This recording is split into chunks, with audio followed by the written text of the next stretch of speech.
New York সিটির Highline পার্কে স্থাপন করা হয়েছে ২৭ ফুট উচ্চতার বিশালাকার একটি বুদ্ধমূর্তি। শিল্পী টোয়াড অ্যান্ড্রু নোয়েনের তৈরি ভাস্কর্যটির নাম the light that shines through the universe. পার্কটিতে শনিবার জনসাধারণের জন্য উন্মুক্ত করার পর আগামী ১৮ মাস এই ভাস্কর্য সেখানে প্রদর্শিত হবে। কর্তৃপক্ষ জানিয়েছে, শিল্পকর্মটি আফগানিস্তানের খ্রিস্টপূর্ব ৬ষ্ঠ শতাব্দীর বামিয়ান যুদ্ধমূর্তির প্রতি শ্রদ্ধাঞ্জলি। মূর্তিগুলো ২০০১ সালে ধ্বংস করে দেয় তালেবানরা।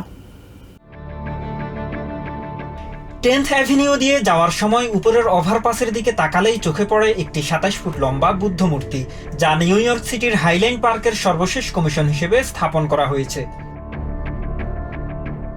The light that shines through the universe নামক ভাস্কর্যটি তৈরি করেছেন শিল্পী টোয়ান Andrew নোয়েন।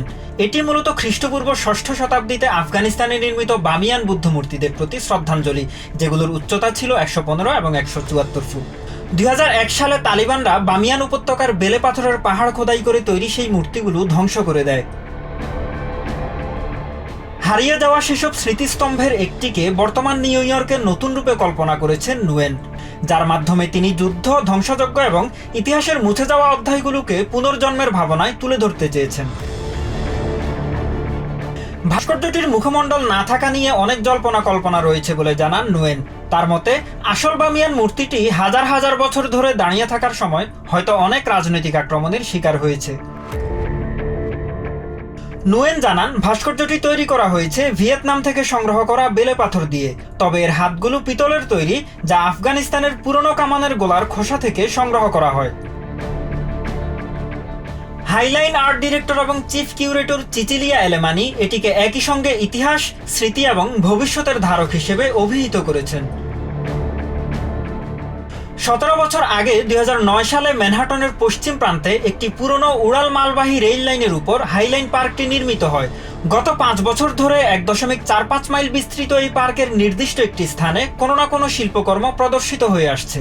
Tuan's work stood out not just for his magnitude and like literal colossal scale, but also as a really complex artwork that talks about history, memory, but also the future and the hope that we can see in art, in transforming very complicated events and ideas into a symbol of hope.